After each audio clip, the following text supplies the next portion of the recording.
I'm Sammy Eubanks, and this is The Skinny.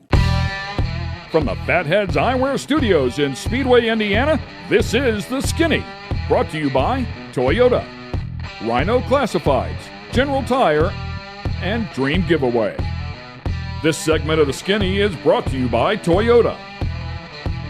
Welcome to The Skinny. Ken Stout here and Rico Elmore back in the studio. Great to have you back, pal. You've been missing for a little while. I think all of us the past 6 weeks have been, man, it's been a roller coaster ride. It has been pretty wild here with the state of affairs, if you will.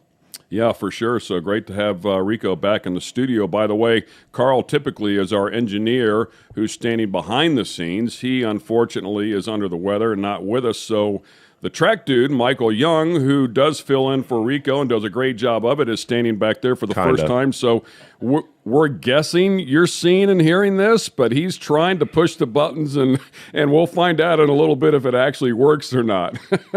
So this may be all for naught. It may be all for naught. For sure, we might be able to do a take two on this whole deal. So sitting alongside here to my right is Sammy Eubanks. If you're not familiar with him, he is not a race car driver. And as a matter of fact, I think the first guest we've had on here since I've been part of this that was not a race car driver or worked on race cars, but has won the Best Male Vocalist Award 12 times in the state of Washington, and from east to west is widely regarded as the voice.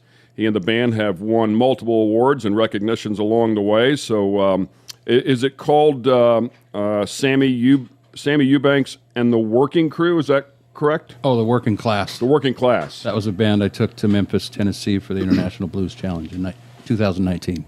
So he is a musician. If you haven't put it together here just yet, I did log on and listen to some of the music that you guys put out last night, and certainly I'm excited to have you here on the show because I've had a million questions about that industry, and somebody that's making their living in it has been in it as long as you have. But man, I got to tell you, a blues singer, by the way, basically blues and country, is that correct? Yeah, a little bit of everything.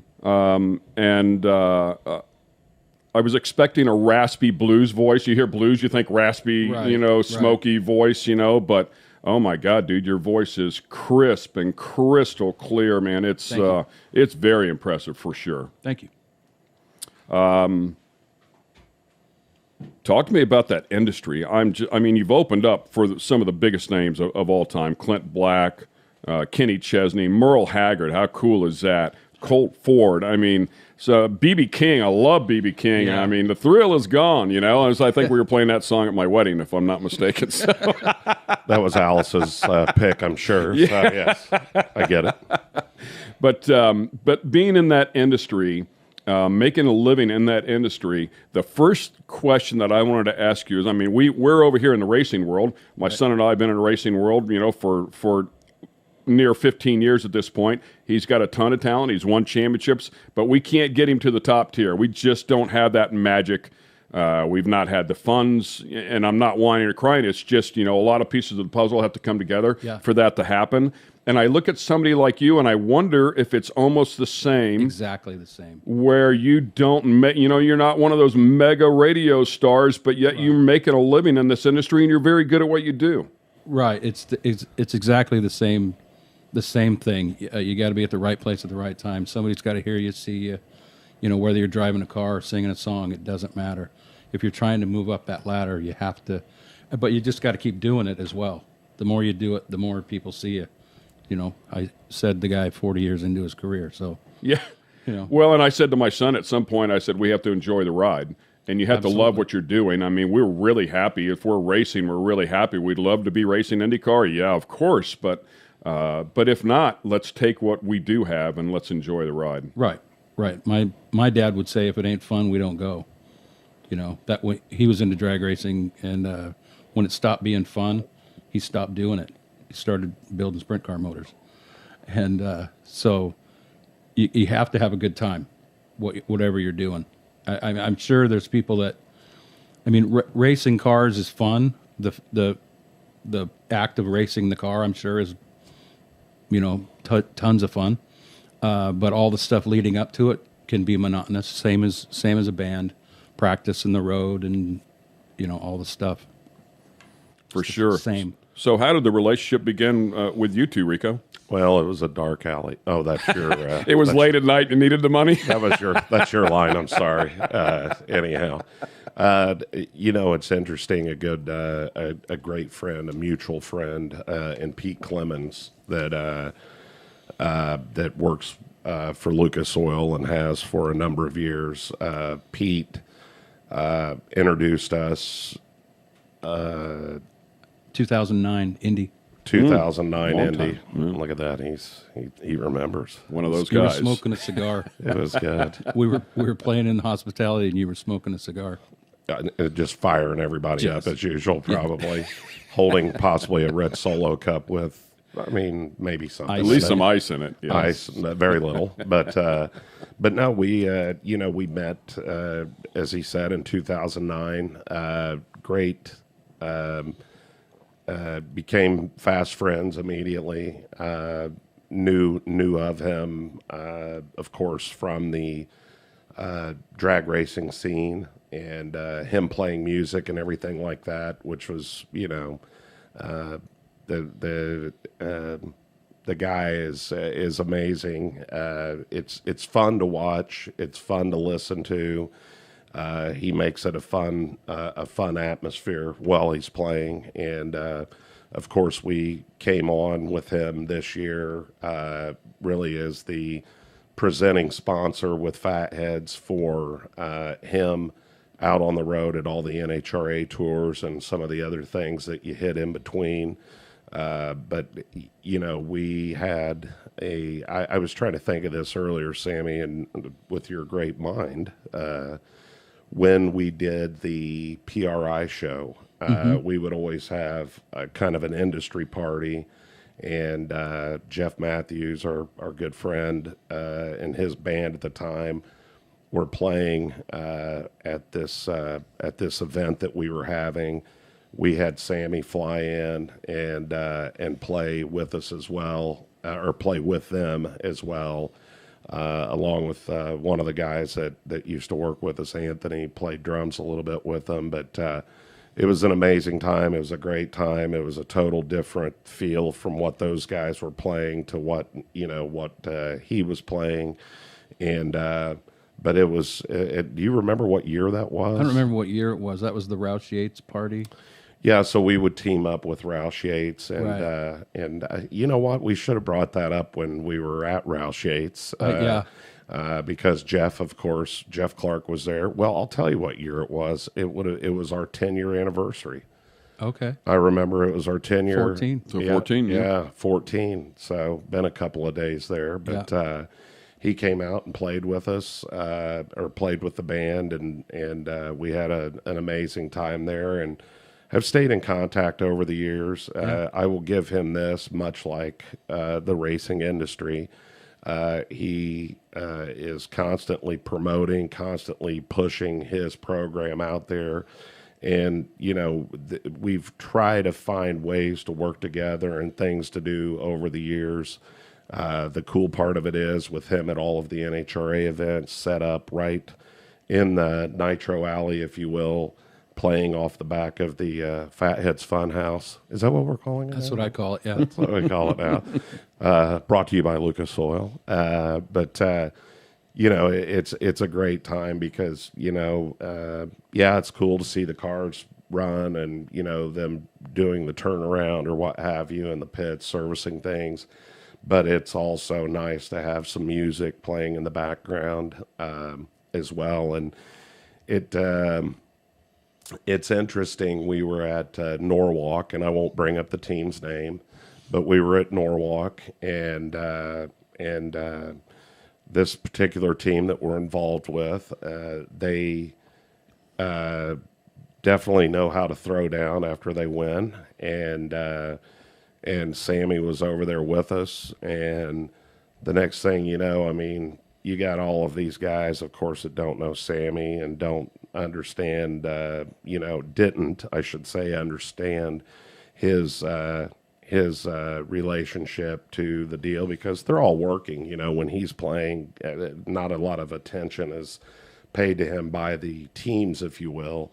And so anyhow, he's over there, and the next thing you know, it kind of turns into somewhat of a sing-along, and Sammy's singing, and the next thing you know, kind of the ringleader of the group, if you will, comes over, and he's like, man, he's really good. Like, and before that all happened, you know, Sammy's like, hey, why don't you play this? And I'll sing some of this. And they're like, and just really didn't want to be involved in it. And here's some guy over there that's going to karaoke and Exactly. Well, after some crazy ass fan just wants to be part of the team. absolutely. And after it was over, they're like, hey, we're having an appreciation thing at our place when we come to Indy, and hey, would you consider playing with playing there? And of course he did, and so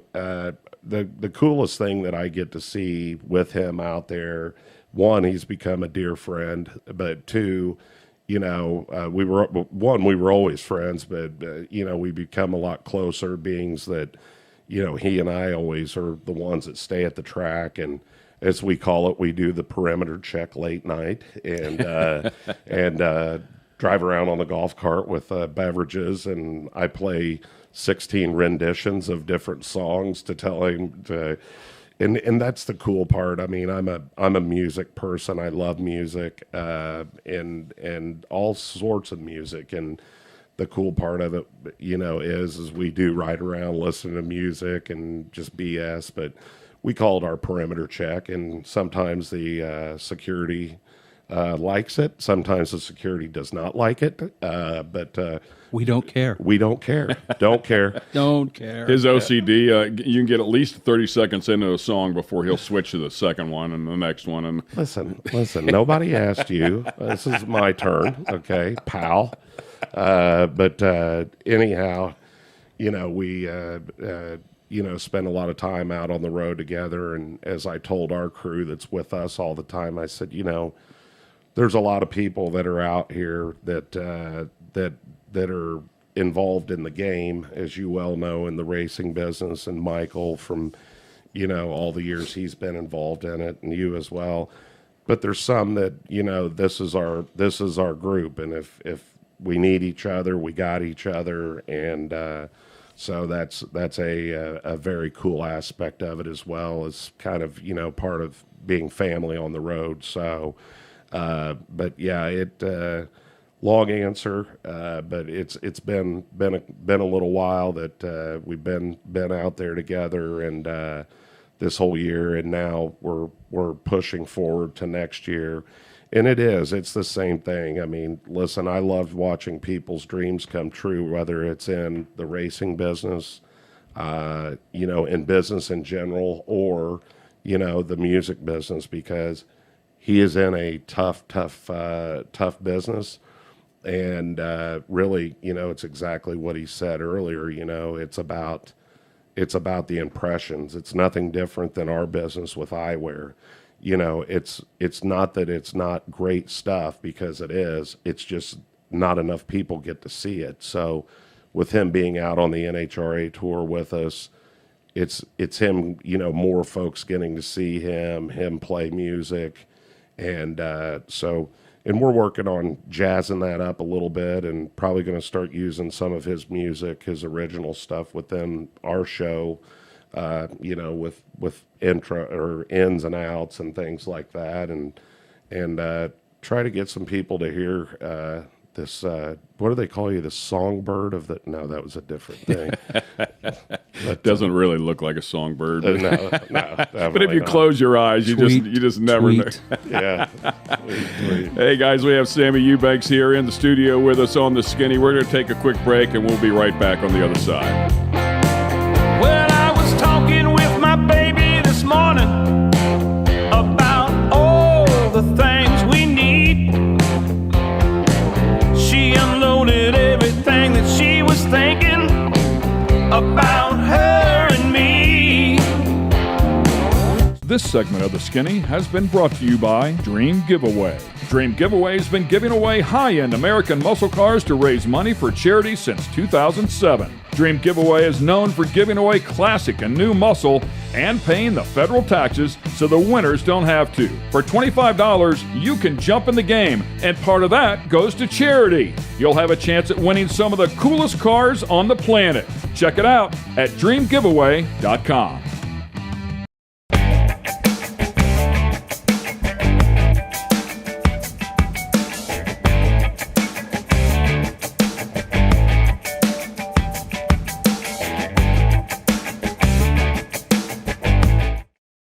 This segment of The Skinny is brought to you by General Tire. It's more than just a slogan. Anywhere is possible with General Tire. General Tire's Grabber X3 Mud Terrain tire offers aggressive styling and is engineered for durability with innovative performance features that are ready to carry you through extreme mud, dirt, and rock-covered terrain. For extreme traction that's ready for anything and rugged styling to match, look no further than the Grabber X3. Make your anywhere possible by visiting GeneralTire.com today.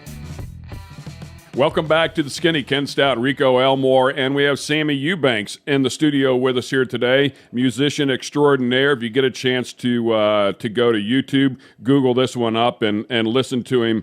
By the way, listen to the opening prelude of I'm Gonna Tell You How Good God's Been. And whenever I say this, he's not a religious singer per se. He does a lot of different genres. I just happened to click on this song. Really? And in the opening prelude, your voice is like, I mean, swear to you, dude, goosebumps. Thank oh you. my God, That dude. was- I mean, so crisp. I That said it was- before, so clean. That was an insane thrill. That was at the Orpheum Theater in Memphis, Tennessee, during the International Blues Challenge 2019 finals. I had been there in 2013 and competed, made it to the semifinals, and my drag racer mentality kicked in. When you lose, you're out, right? But the International Blues Challenge itself is way more of a networking thing than the music and winning, and but everybody wants to win and move up the ladder. They say it's not a competition. Sure. So we made the finals in 2019 with the working class, and that was that piece of that thing. I'm going to tell you how good God's been. That's from the beginning of that is from Kings of Comedy, Bernie Mac and Steve Harvey, D.L. Hughley, those guys, Cedric the Entertainer. But that was a thing that was a part of a bit that Steve Harvey did about his grandmother watching television. And anyway, I took that and then I added a little bit to it, and then we went into that next song. It's called "It's My Life, Baby." But that was singing gospel-y like that in the Orpheum Theater, a cappella. I was just going to say it was a cappella. I mean, it was just you. Yeah, I'm getting goosebumps myself, but it was quite a thrill. I'm gonna tell you how good God's been. I'm gonna tell you how good God's been. He raised up on the devil, washed away my sin. I'm gonna tell you how good God's been.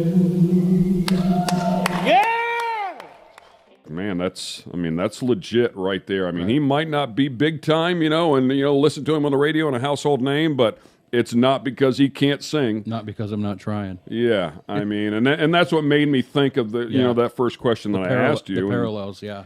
Yeah, it has to be a brutally tough business. I've always wondered, what goes on behind the scenes, and I mean, there's a lot of money involved. So whenever there's a lot of money involved, there's a lot of shenanigans. It really is, and I just had a thought that I know a lot of people in the music business that are either big time people or work for big time people, and it's the same in the racing industry. We all know, pick a race team in NHRA, or for you IndyCar. all the right people that make all the right decisions, Right. or know the people that make the right decisions. And you go, And still can't get there. yeah, you go, hey, Right. you go, Yeah. I've got my son over here, you're my buddy, and maybe that guy over there Yep. could use him to do this. And, you know, I'm constantly chasing it the same as you guys are. I've been working on trying to open for a major country artist for a few years, a long time. I know his tour manager.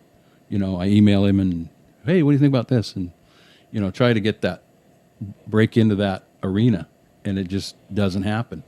You know, a friend of mine emailed a big booking agency the other day. He saw the Allman Betts band, Devin Allman, who's Greg Allman's son, and Betts, Dickie Betts' son. They have a band. But, you know, Dickie Betts from the Allman Brothers. Pretty talented, too. Pretty talented. Yeah. Lineage. But I mean, Yeah. these. I mean, oh, yeah, the Allman Betts, and Yes. they've got a great sound. Right. Not quite the Allman Brothers, but it's got a Right.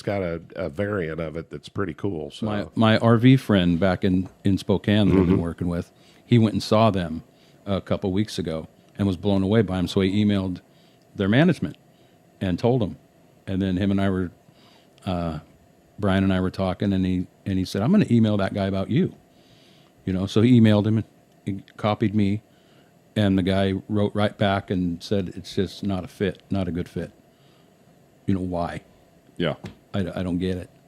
You know, you don't know what it The takes. parallels are identical. Exactly, and I mean, it is the racing thing, and it is the same thing that you said. I mean, listen, you can be.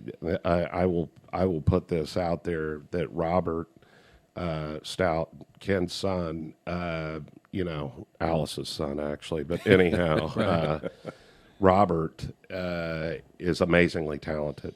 Okay, and he's been amazingly talented in whatever he gets in. Everything he drives. And if he gets in a Silver Crown car, he listen, he may not win, but he's damn competitive. Okay, You know he's there. he's there, right? And you know, they did the wing sprint car payment deal, King of the Wing stuff, and I think King of the Wing is Yes. right, King of the Wing with Davey Hamilton's program, and I mean, listen, there's nothing more wicked than those cars. I mean, it's No. like watching slot cars on a, you know, like an Anderson or a Winchester, crazy fast.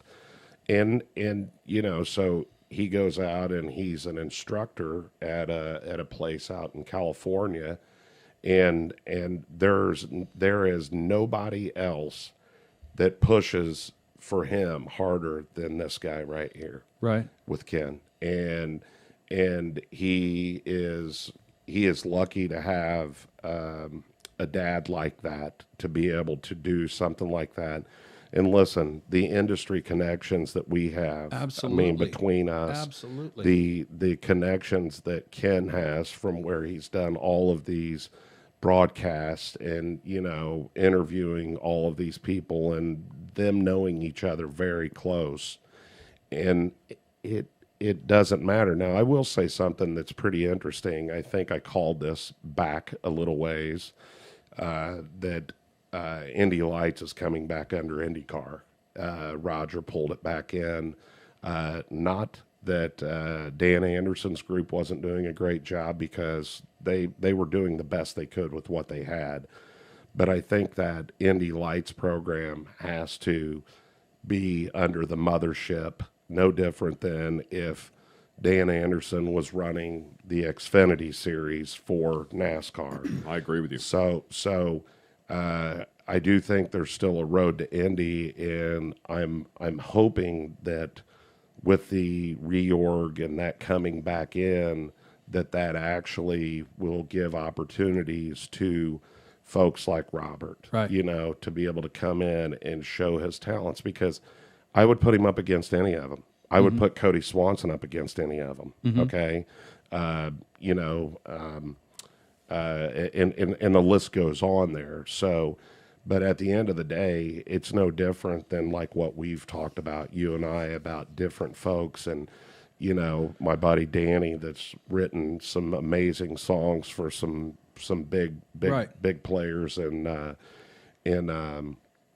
Nashville, and you know, our buddy Clayton Anderson that plays, you know, that's from Indiana, that's a good friend as well.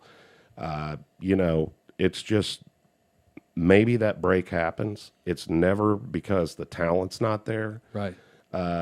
but it is more along the lines of, I think talent comes into it, and I think a lot of luck comes into it. You know, Absolutely. and the right person here and the right thing at the right Timing time. of it all. The timing, and it's no different than like Robert Steele. I mean, Right.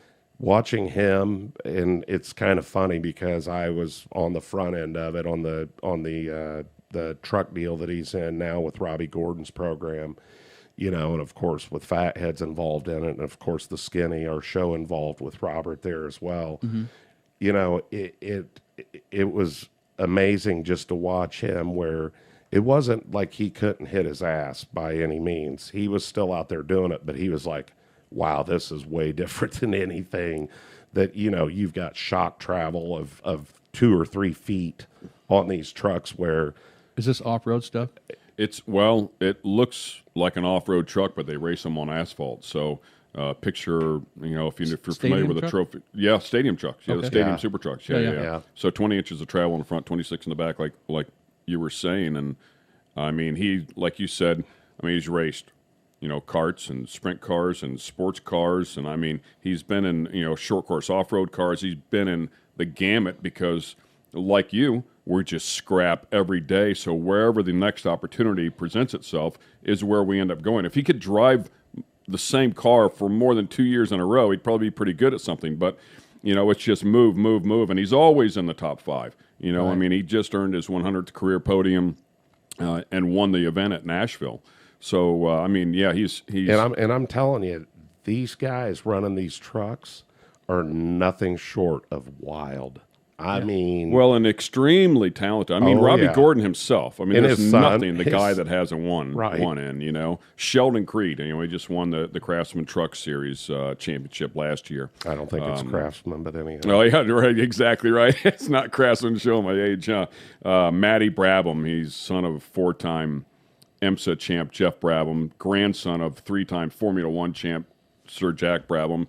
Indy just missed an Indy Lights championship, you know, worked his way up through that road to Indy winning championships. I mean, the list just goes on and on and on of the extremely talented drivers you got to get in there and battle with. And Right. yeah, I mean, right to the front, you know, I mean, he was battling. We just had there's a guy in there, Bill Hines, who's been associated with the series since day one, has been racing in it, you know, for 8 years. And he came up to me at the end of the event here this past weekend.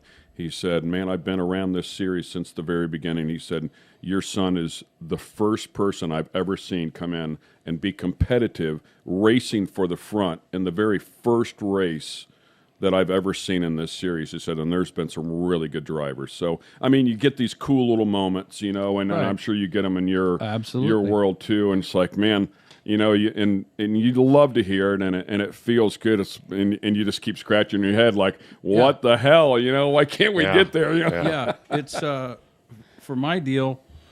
You know, the NHRA thing. I got permission from NHRA in 2017 to go to every event and play music, which is what I wanted to do. But I wanted to have a band out there, you know, not do it solo. So I had to find sponsorship money to make that happen. And to have a band out there, you know, me and 2 other guys on the road, I got to house them, feed them, and pay them every day. Every day. And this is my dream. You know, playing at the races isn't everybody's thing, but it's just something I've wanted to do since 1979. My dad and some guys in Seattle were talking about putting a Top Fuel team together, and having a band on the road. My dad had a band, and he was also a nitro guy. He was an automotive machinist by trade for 35 years, and they were talking about putting me in the car to drive it. Okay, I'm 16, 17, 18 years old, and so that's been in the back of my mind ever since. A band on the road at the races. And so I finally decided, my wife and I, with her blessing, we bought this RV that we have. It's a toy hauler, and I used the back ramp as the stage. Okay, so we just decided I was just going to go out and do it by myself. It's way cheaper that way, and I can go get it done and try to get some more exposure around the country, different parts of the country where nobody knows who I am. And you can email people about it, you can talk about it, you can have phone calls. Rico and I have had this conversation for 10 years, but until you go out and do it and they see it, they don't know. It's like racing cars. You can talk about it. Hey, let's put a team together and put that guy in it. Can he drive? I don't know. He says he can. Then you got to go watch that guy drive. Right. Okay. So that's what I get when I'm setting up to play. A lot of times I get, cause some skeptical looks around the pits and stuff. And what are you going to do? And then I start playing and singing and they go, oh, that, like you're talking about with the Memphis deal, listen to that a cappella thing. Yeah. People, oh boy, he wasn't kidding. The guy can rip for sure. Yeah, exactly. Yep. And I'm blessed that happens. It's an absolute blessing. We're going to take another quick break here. We'll wrap things up when we come back. Sammy Eubanks inside of the studio. It's a simple situation. No one can tell you what you feel. They can't tell you what you're thinking deep inside, or what is real. You gotta fight your inner demon.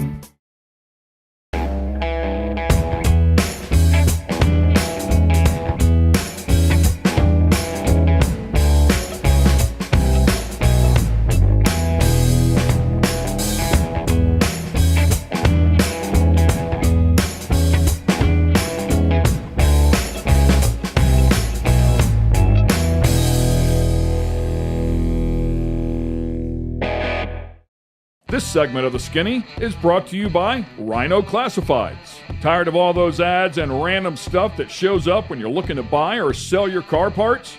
Rhino Classifieds was created just for you. Welcome to a streamlined buying and selling app created by racers for racers and race fans. Modified cars, classic cars, race cars, that special big block you need, the trailer to move your baby around the country in. We got you at rhino.co. Welcome back to the Skinny. Ken Stout, Rico Elmore here, and sitting alongside is Sammy Eubanks, learning a little bit about the behind-the-scenes world of the musicians. He actually plays at the NHRA events, has been in the industry for many, many years. You can certainly Google him, look him up on YouTube, and hear how he sings. It is nothing short of spectacular. Quick question for both of you guys here.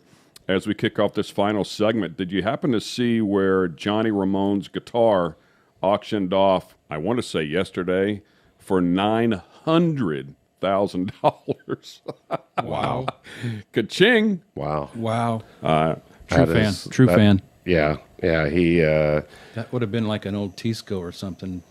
I don't know anything Silvertone about or guitars, but I can tell you my guess is that just sounds a little high to me.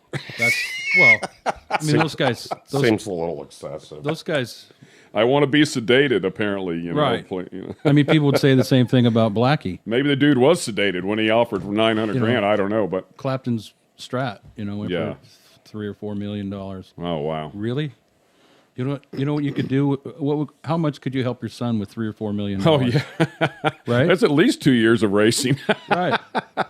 Yeah, no, I mean, yeah, it's pretty incredible. I constantly think about where's our economy at. I mean, there's always one person, right, that has the funds, but Right. where's our economy at that somebody can spend $900,000 on a guitar? I'm sorry, it wasn't Blackie. It was David Gilmour's Strat, I think, which is also black, that went for $3 or $4 million. Anyway, yeah, somebody somewhere is going to buy it, and it's going to go for a lot of money. I mean, and the Ramones,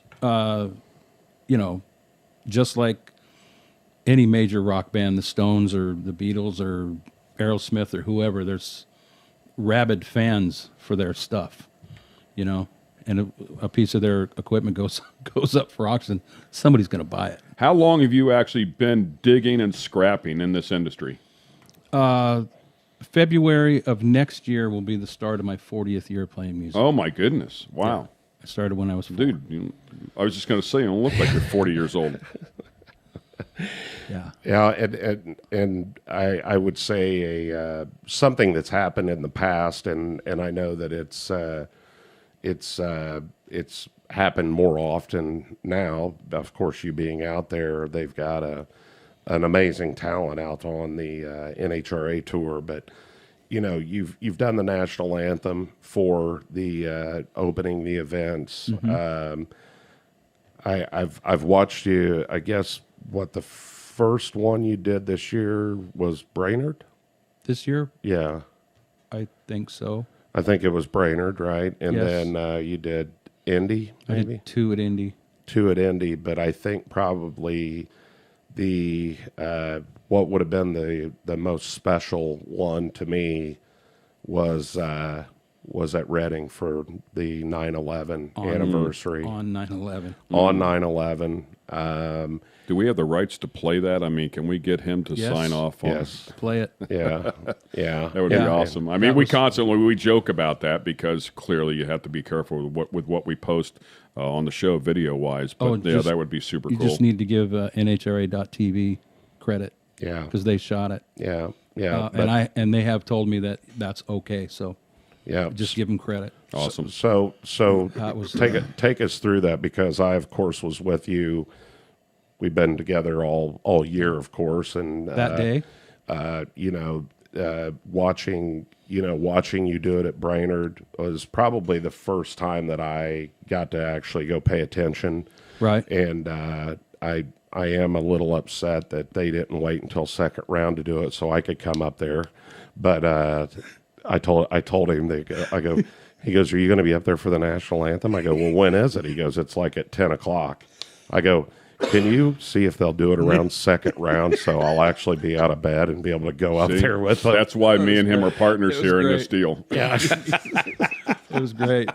It was wonderful. But they did not wait. Seems a little overzealous. I mean, we've got all day. Yeah.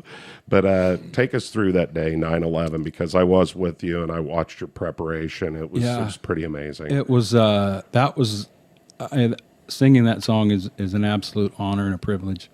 But that day, and we got to the track on Thursday and parked, and I'd been at the facility for like 20 minutes, and my phone rang, and it was John Badia from NHRA. And he said, "Hey, we're going to do a special memorial thing on 9/11, and we were wondering if you wanted to sing the national anthem." And I said, "Absolutely." Yeah, that's a no-brainer. I said, "Absolutely." And then when I hung up the phone, I went, "Holy crap. The national anthem, our national anthem on 9/11 You actually got nervous. in Reading, Pennsylvania, that close to Yeah. where that plane went down. Yeah. I got nervous. But I'll tell you how I get past it. Indy 2009, Lucas Oil hired us to come out here and play 4 shows during the U.S. Nationals week at the track and a couple shows at a little club in Brownsburg. And I was singing the national anthem on Saturday morning before Pro Stock bike qualifying. And I was really nervous. I mean, it's Indy. My dad always talked about Indy. When you go into a drag race, Indy's Mecca.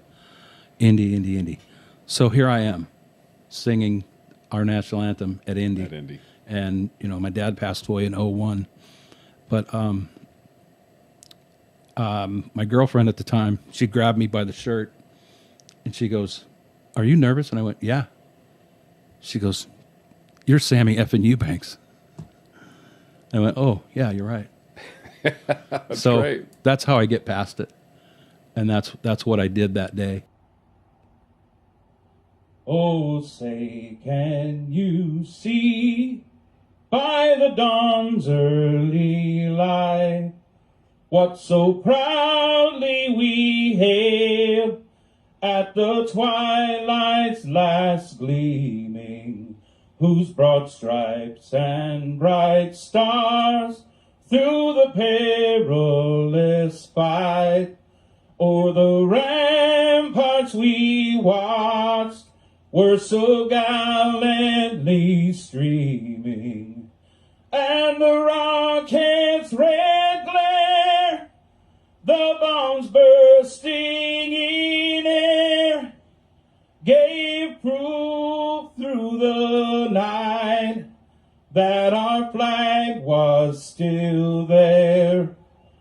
Oh, say does that star-spangled banner yet wave o'er the land of the free and the home of the brave. The toughest part about singing that song is not messing up the words. Technically, for me personally, just me personally, my thing, it's not that hard to sing. The worst part is I'm going over the words in my head as I'm singing it to not mess it up. Yeah. You know, and So an interesting little deal. Sammy and I were checking out something. You know, we were looking at just the heritage of the Indy 500, and I had taken Sammy out to our suite, and you know, just like many and me still today, after all these years of being there and us having our spot, you know, it will definitely raise the hair on your arms, you know, when you walk out there on that front deck of our suite, and You can't put into words that feeling. It's like a you just can't describe the overwhelming feeling of the history of that place. Yeah, and it never goes away. It never gets old. It's like I was talking about Groundhog's Day earlier, you know, laughing at you. You know, it's kind of the same way. Every time you show up there and you walk out there, it's like, this is where I'm at, right? So we were watching some of that stuff, and we were watching how Jim Nabors came to be the guy to sing Back Home Again in Indiana. Mm. And what an unbelievable story. I mean, are you familiar with the story I at am all? not familiar with the story. I love Jim Nabors' voice, and you know, and to listen to him sing that song. Yeah, so he had a stand that he was doing, a residency, what have you, at Lake Tahoe at the Harrah's Casino. And Mr. Harrah said to Jim, "Hey, do you want to go to the race with me?" And this was 1972, I think. I think 72. Something right there. And he goes, "Race? What race?" He goes, "The Indianapolis 500." And he's like, yeah, sure, whatever, you know. I've never been to that. That'd be cool. So he shows up there, and as he's standing there, 10 minutes, 5 minutes before the opening ceremonies, right? He's standing there with Mr. Harrah, and Tony Holman walks up, and he says, "Hey," he goes, I caught your act out at the casino." He goes, "Wow." He goes, "You got an unbelievable voice." And he's like, "Oh, thank you very much, sir." And he goes, "Do you want to sing the song before the race starts?" And he's like, "Sure. Yeah, I'll do it." And he says, "Now," he goes, "Now, what did he say? What key do you do it in? What key do you do it in?" And he goes, "Key." What's the song? He says, "What key do you do it in?" He goes, "Well, there's not a multiple keys." He goes, there's only one. And he goes, "No, the national anthem." And so he went. Oh, he's thinking national anthem. He's thinking national anthem. And Tony goes, "Oh, no." He goes, "We want you to sing Back Home Again in Indiana." He goes, "Do you know the song?" He goes, "No, but I can do it." And he wrote the lyrics on his hand. Yeah.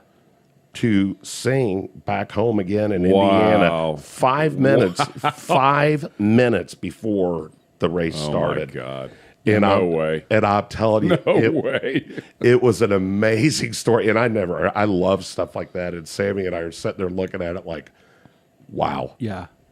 It blows my mind. Yeah, when you see somebody like that, I have to think you're the same way. When you see like Neighbors thought to himself, I know I can rip this song. It's just like you said, knowing the words. So I'm going to take care of that. I'm going to fix that. You have that confidence. I look at somebody like Pink, and I watch her. I watched something on Netflix. Watched her documentary of doing some of her shows, and I remember saying to my son, I said, singing is nothing to her. Singing is the easiest part of the whole process. Oh, yeah. She's just amazingly talented. She's in the middle of spinning around on wires and stuff, flying through the stadium. Yeah. Because the singing part's so easy. It's like, what else can we add to it? Right, exactly. It's amazing to me whenever I think, like, I just wish I had the talent to sing. Right. And the singing itself to me is so difficult. Like, and it's hard for us to put it all together. And then to see somebody at that level where the singing is like, whatever. Like, when I open my mouth, it's going to sound good. I'm not worried about that. You know? I saw her in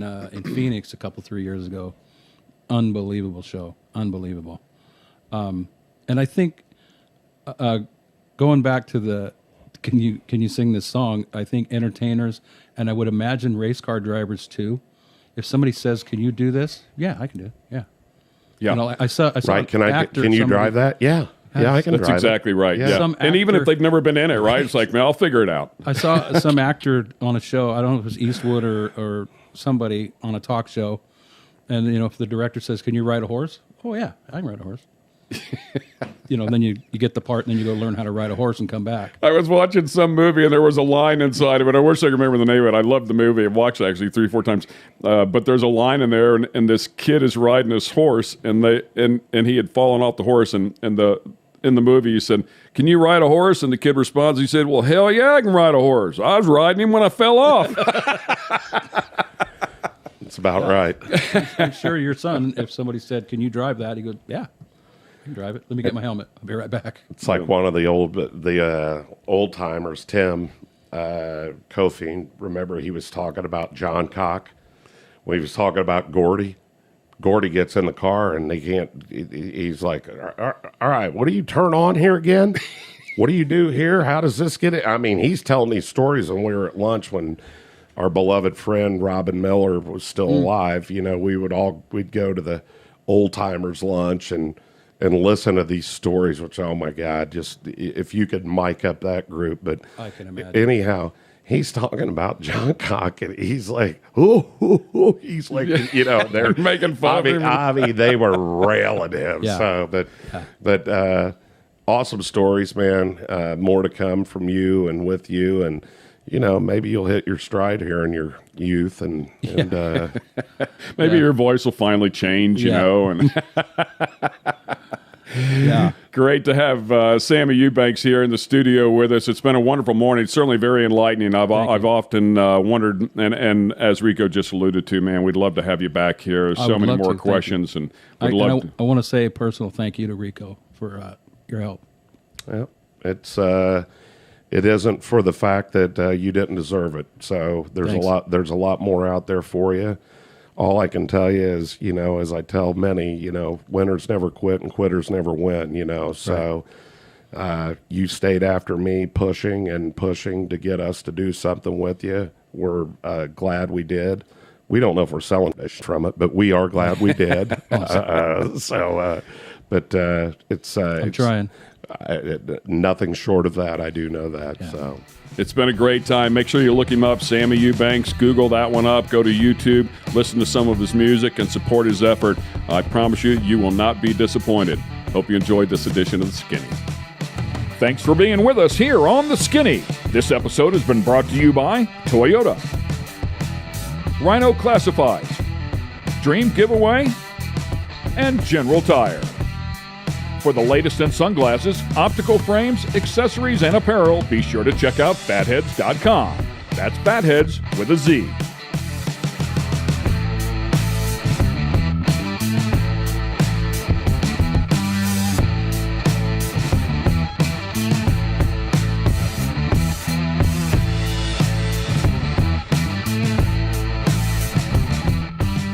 Production facilities provided by Fatheads Eyewear Studios. All rights reserved.